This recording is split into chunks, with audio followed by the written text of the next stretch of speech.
Vamos todos agora elevar o nosso pensamento até Cristo, colocando na nossa mente essa figura amorosa, caridosa, que abre os braços para nos receber.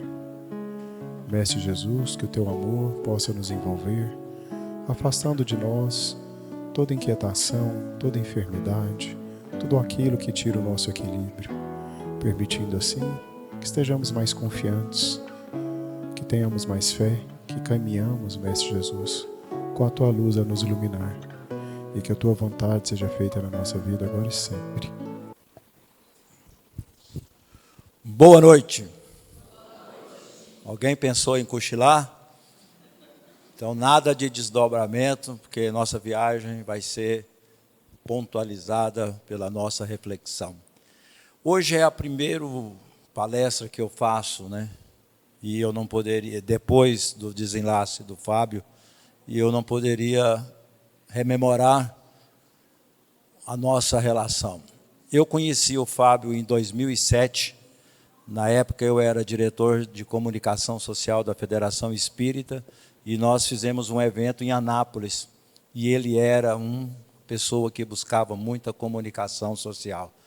E de lá para cá nós tivemos uma relação muito próxima por um determinado tempo, e depois nos distanciamos um pouco. Então eu dedico, essa palestra ao nosso irmão querido Fábio. Caracteres da perfeição moral. Quando nós lembramos do processo que nós vivemos, chamado reencarnação, nós temos que subdividi-lo. Primeiro, a nossa bagagem reencarnatória, que é dividido em provas e expiações. As provas são os nossos desafios existenciais reencarnatórios, que são aquilo que nos convida a desviarmos as nossas condutas diante da possibilidade de novas tendências. Prova é algo que nós escolhemos. E temos as expiações, também, ambas também baseadas na proposta do nosso planejamento reencarnatório. A expiação são momentos especiais de depuração do nosso espírito. Isso é a parte estrutural. Agora, a parte espiritual da nossa proposta reencarnatória é adquirirmos esses caracteres da perfeição moral. É aqui que vai consolidar o nosso processo reencarnatório, trazendo a ele o sucesso ou talvez não vou dizer fracasso, é muito forte, mas a estabilização da nossa conduta espiritual. Primeiro, os caracteres que são descritos por Jesus. Amar os vossos inimigos, fazer o bem aos que vos odeiam e orar para os que vos perseguem e caluniam. Proposta simples, não?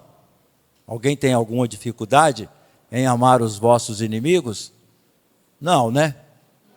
E fazer o bem aos que vos odeiam? Você já identificou aqueles que vos odeiam? E depois, por último, orar por aqueles que perseguem e caluniam. Então é um desafio bastante pesado dentro da proposta que Kardec traz nessa questão 813. Mas aí nós vemos quais são as características que nós temos que adquirir para cumprirmos a nossa jornada reencarnatória e voltarmos vitoriosos na nossa reencarnação. Primeiro, a base de todo o nosso processo existencial, amor. Primeiro, o amor a si mesmo. Eu vi numa palestra do Haroldo ontem eu lembrei, ele menciona isso, e é bom que seja rememorado aqui. O primeiro amor que nós devemos ter é a nós mesmos. E aí ele compara, quando nós estamos no avião, comigo nunca aconteceu isso, mas é dado como aviso. Em caso de despressurização, cairão sobre vocês máscaras, né? Primeiro use em você, depois oferte a quem está do seu lado. Isso é a relação do amor. Primeiro você dedica o amor que Deus concedeu a você num processo de reencarnação, para que você se fortaleça e possa resplandecer esse amor nas suas relações internas, familiares e sociais. Então, primeiro eu tenho que ter essa base de percepção do outro. E, é claro, dentro daquele conceito de não odiar e orar por aqueles que perseguem. O segundo exercício que ele fala é fraternidade, compaixão, desprendimento. E nós vamos falar sobre cada um ao longo da palestra. Mas o conjunto de todos esses caracteres, eles nos levam à perfeição moral, que é exatamente a cristianização. São todos os sentimentos que eram inerentes e são inerentes a Jesus na nossa caminhada. A perfeição moral e a cristianização faz parte do nosso conjunto. Agora, quais são os nossos primeiros obstáculos para que eu consiga chegar nessa cristianização? Primeiro é o egoísmo, que é irmão do orgulho, segundo nos ensina Leon Denis. E procede das mesmas causas, ou seja, o individualismo, o egocentrismo, a vaidade, a arrogância, a soberba, que são características que nos desviam do nosso foco principal, que é ter o amor como base. É uma das mais terríveis enfermidades da alma e o maior obstáculo do melhoramento social, porque nós sempre nos vitimizamos quando somos e nos consideramos agredidos por outras pessoas. E nós achamos que não merecemos aquele comportamento, e aí isso nos torna vítima, primeiro da ação do outro e depois de nós mesmos, por deixar o egoísmo e o orgulho prevalecer no nosso pensamento. Por si só, ele neutraliza e torna externo todos os esforços do homem. Aqui Leon Denis já afirma, nesse livro Depois da Morte, que é um livro maravilhoso, ele já fala que da dificuldade que temos de vencer orgulho e egoísmo na caminhada. Agora, qual que é a raiz de tudo?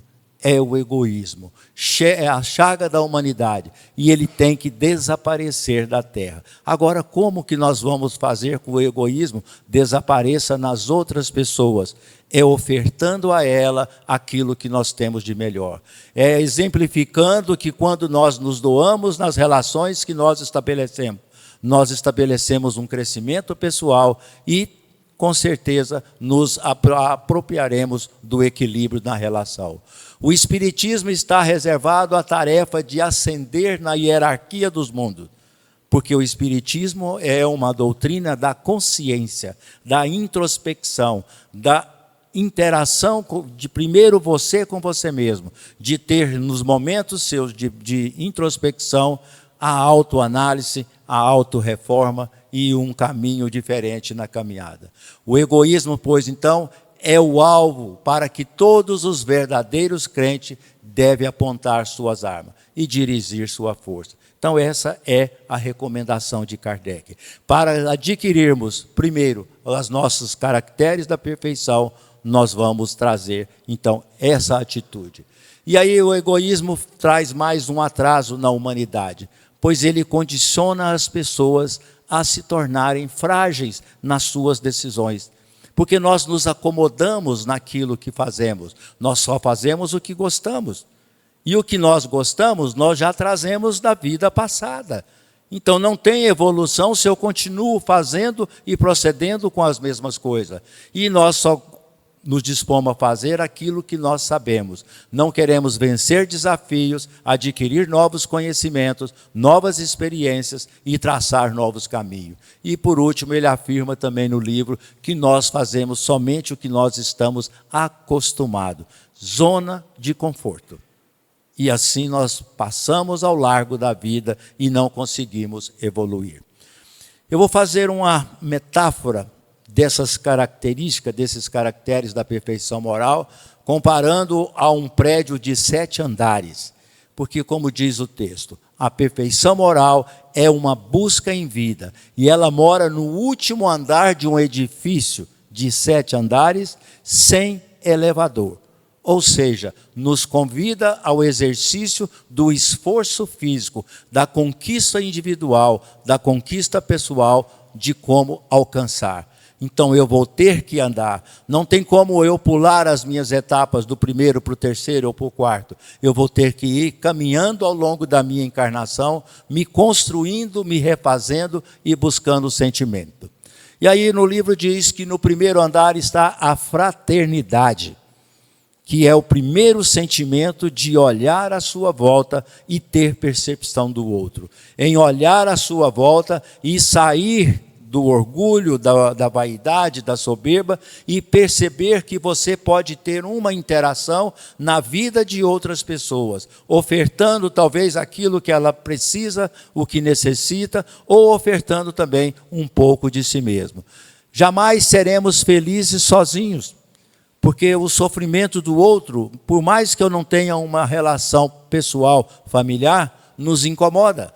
No trabalho, como foi dito aqui pelo amigo, alguém que está internado precisando de doação. Por um segundo, por um momento, nós refletimos sobre isso. Será que eu não posso contribuir? Será que eu conheço alguém que possa fazer essa doação para salvar essa vida? Nós não seremos felizes sabendo que alguém padece. Somos interdependentes, principalmente quando habitamos as nossas relações consanguíneas, as nossas famílias. E enquanto existir a miséria, a dor e a injustiça, a felicidade não estará com ninguém. Não adianta dizer, não tenho nada com isso. Hoje eu comentei no meu trabalho que eu ganhei doações. Semana passada distribuímos 150 cobertores nas ruas de Goiânia, numa atividade que eu faço todo final de semana. E aí hoje eu ganhei mais alguns e alguém escutou a minha conversa. E aí falou assim, cara, você não cansa disso não? Essas pessoas vão pegar esses cobertores e vão vender, vai trocar por álcool, vai trocar por pinga, vai trocar por pedra. E você fica levando, correndo atrás disso. Eu falei, eu poderia dizer para ela, eu não tenho nada a ver com o frio que ele está sentindo.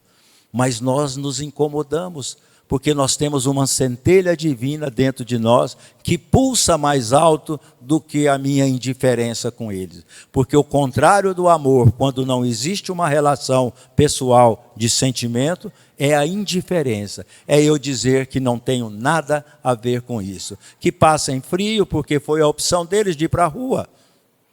Não me perguntaram se ia sofrer, se não ia. Mas nós levamos alimento, levamos água e agora, nessa parte do frio, estamos levando também cobertores para que eles possam se aquecer.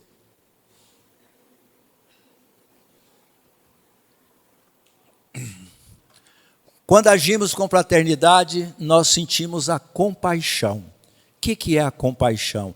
É o sentimento que nasce dentro de um coração misericordioso. É quando você percebe a dor do outro e age em direção a ele. Não usa aquela frase que é comum, que é um sentimento de empatia. Eu sei o que você está passando. Às vezes nós falamos isso. Mas o que nós fazemos para melhorar a dor do outro? Nada. Mas eu manifestei o meu sentimento. Eu espelhei que eu sinto a dor que o outro sente. Só que para quem realmente está na dor do sofrimento, não adianta eu dizer que sinto. Eu tenho que agir. Para nos sentirmos bem com a consciência e termos a compaixão enraizada dentro de nós, é dizer isso que a Everett Halley disse. Eu sou apenas um, mas eu sou alguém. Porque nós desistimos.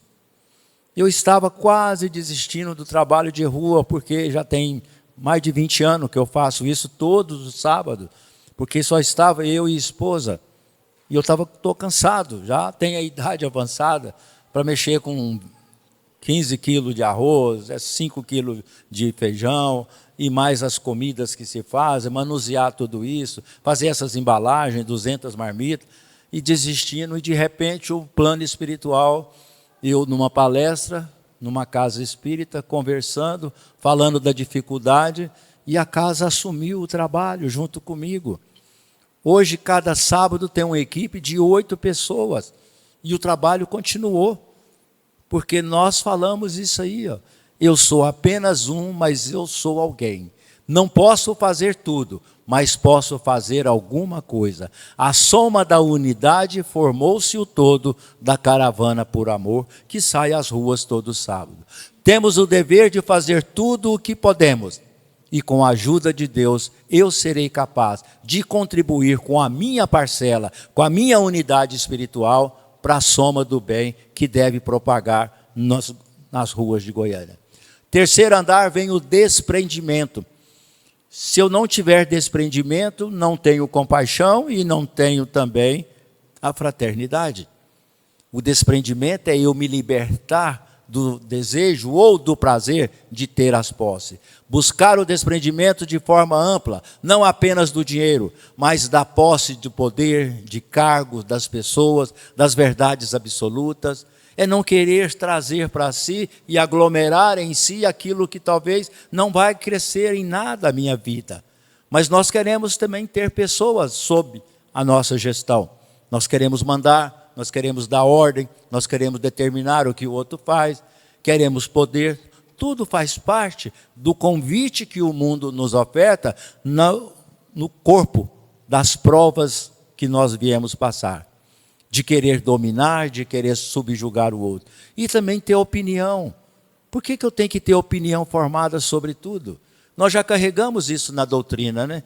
Hoje um amigo, a gente trabalha na Secretaria da Saúde, e lá o único espírita lá sou eu, pelo menos na minha gerência. Então vira e mexe vem aquela pergunta clara no meio espírita, né? O que a doutrina espírita fala sobre tal assunto? Parece que nós temos que ter uma opinião formada sobre todos os assuntos. Por que eu tenho que ter uma opinião diferenciada? A doutrina não é melhor do que outras religiões. Nós temos a nossa consciência, que temos a participação, mas temos uma análise racional dos fatos do que acontece. Mas eu não preciso ter o poder para expressar aquilo que sinto. Nós não temos opiniões formadas sobre os assuntos. E ele comentando exatamente sobre, ele estava numa conversa no lanche, e aí alguém lá, que lá tem muito evangélico, falando sobre o Caim ter matado Abel. O que a doutrina espírita vê? Eu falei, rapaz, quanto tempo vocês têm de lanche?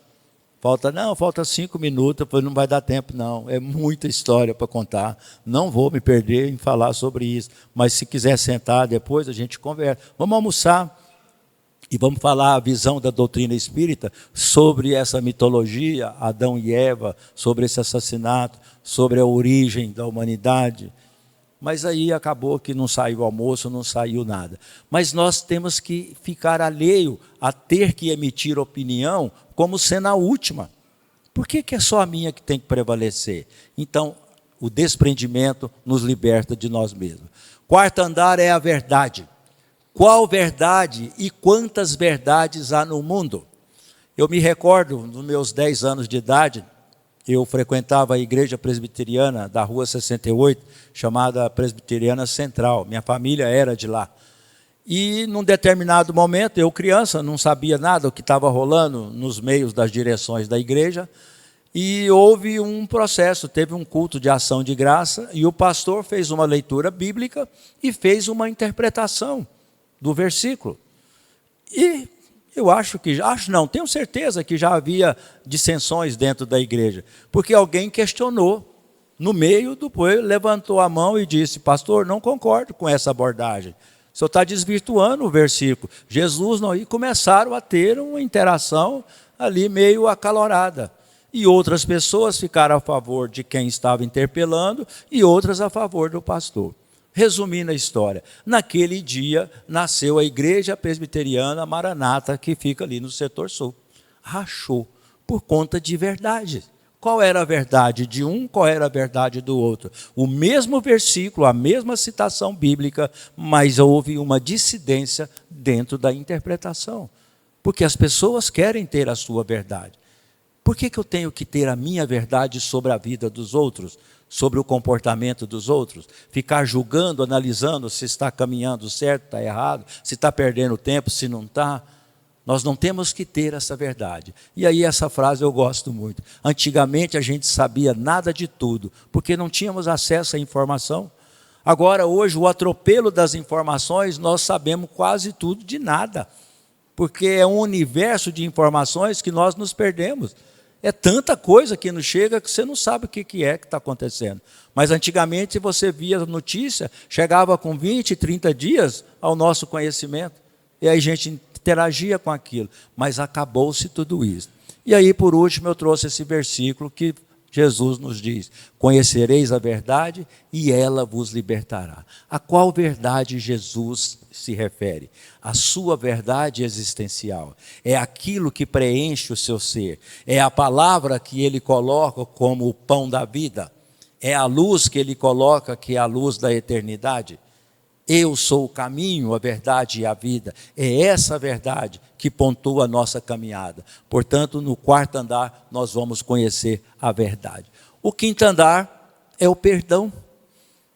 Eu acho que esse a gente pode pular, né? Alguém tem dificuldade em perdoar? Talvez seja o mais simples de todos, não?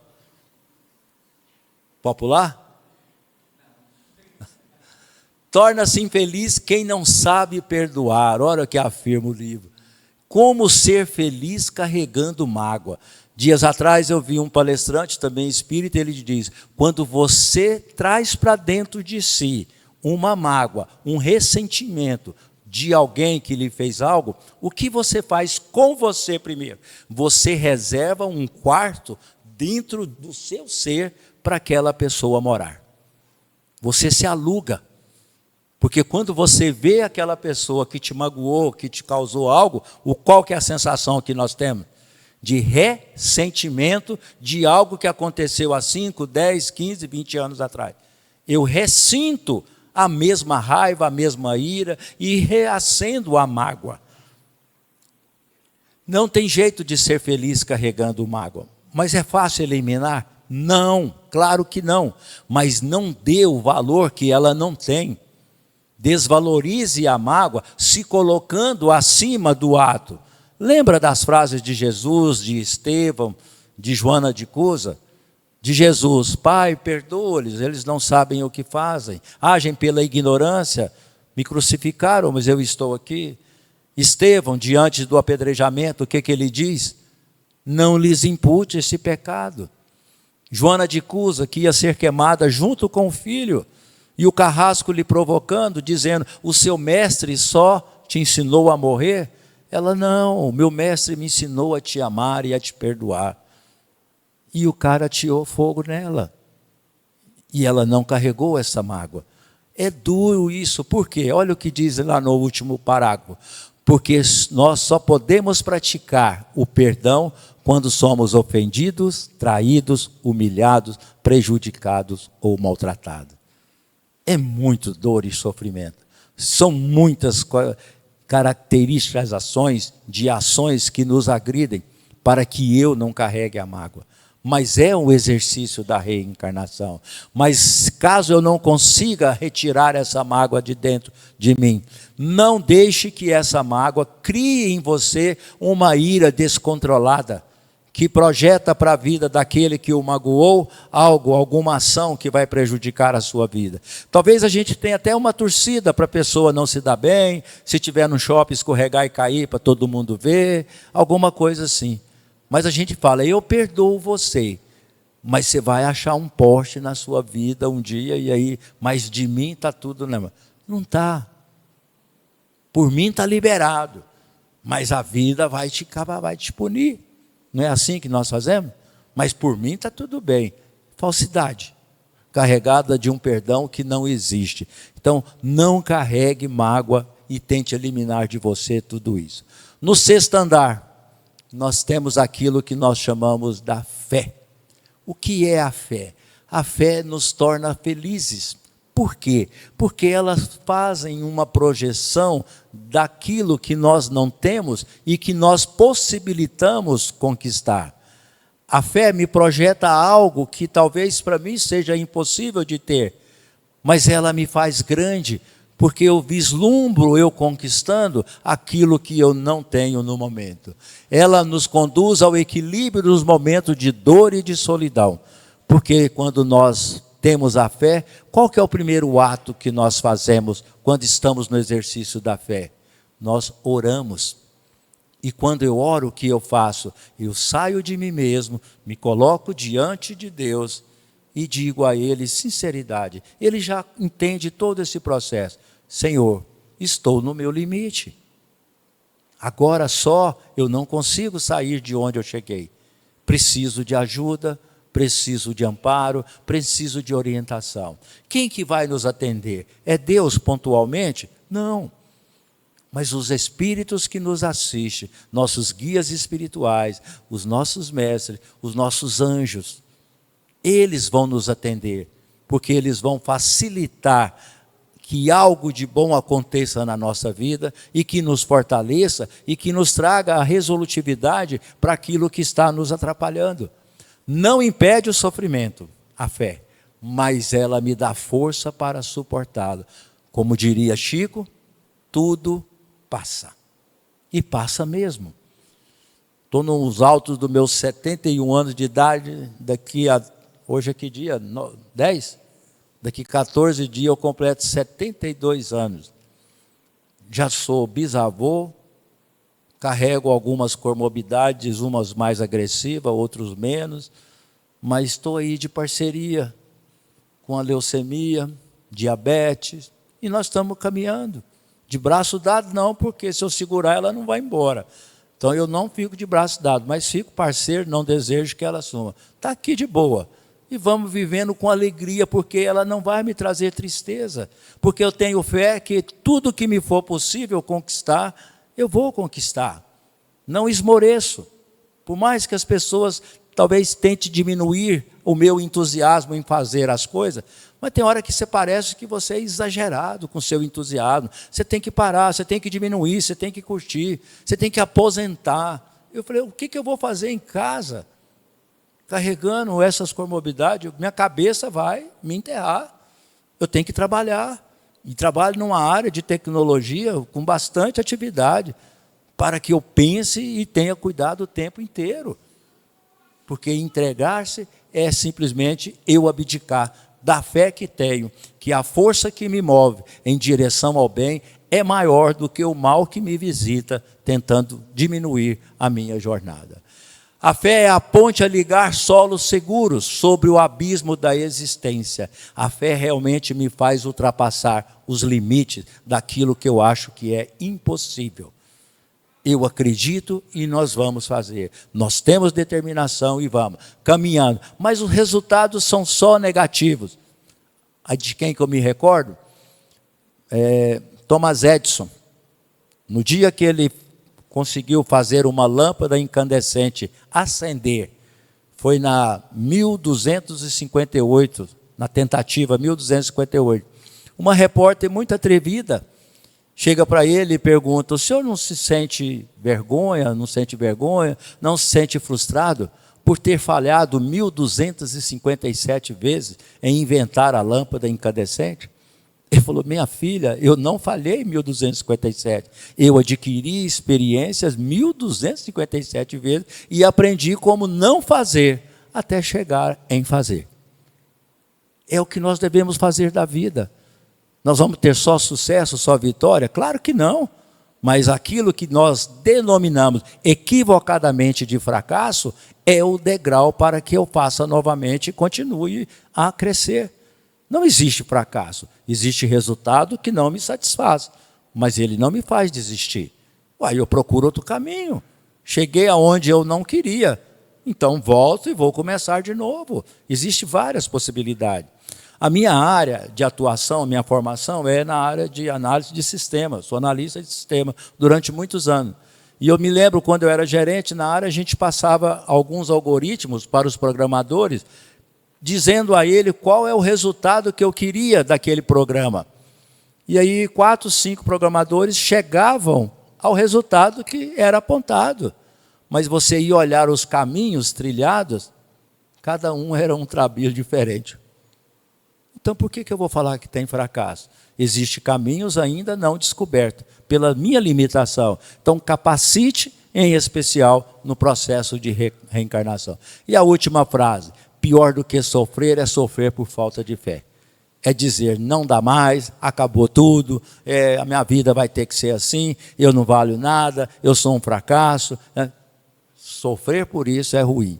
E o 7º andar é o último. Também é muito difícil, porque aí está a humildade. É fácil ser humilde?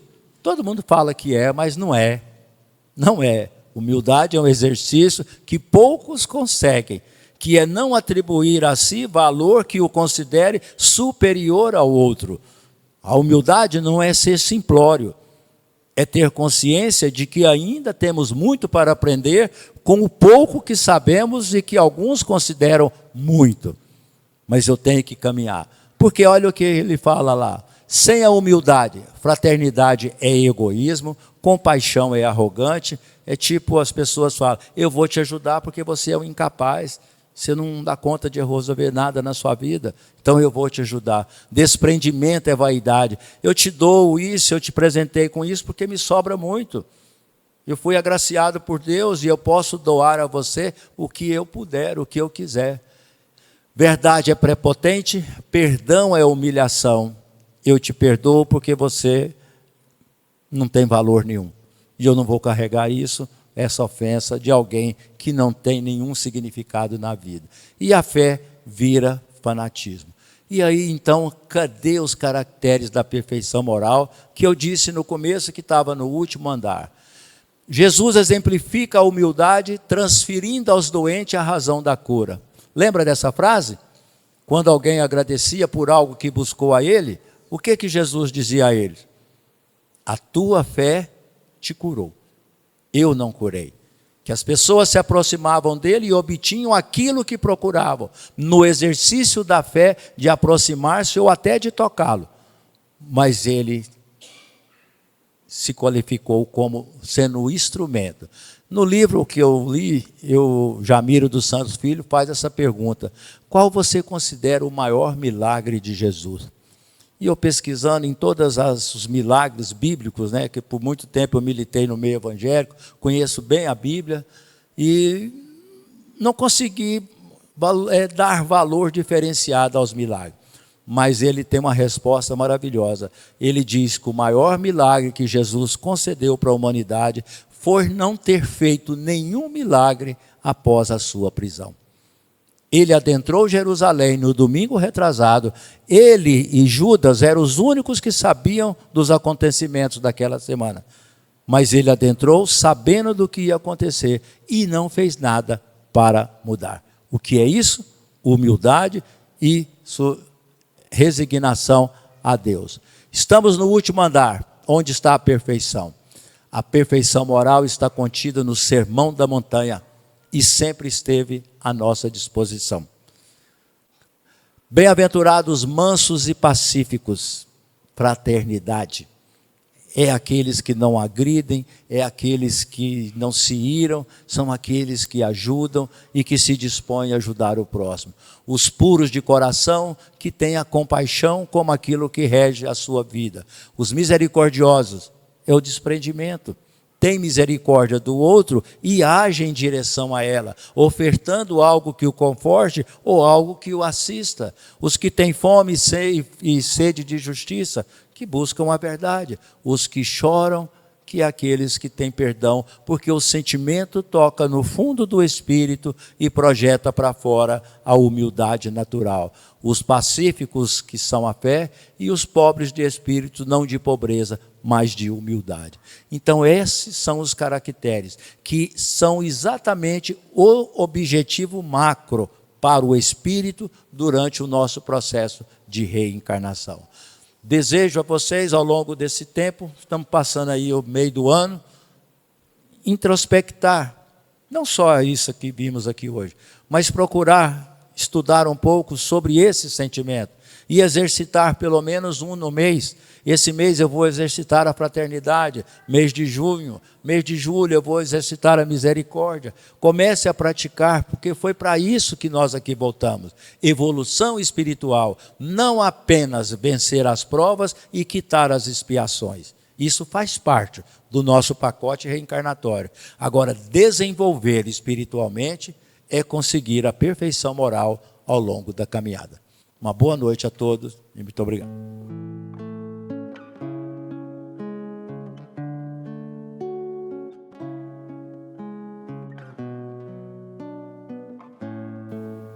Que possamos elevar o nosso pensamento até Jesus e em agradecimento à oportunidade de receber essa mensagem de hoje, que reforça no nosso íntimo o que a gente precisa melhorar.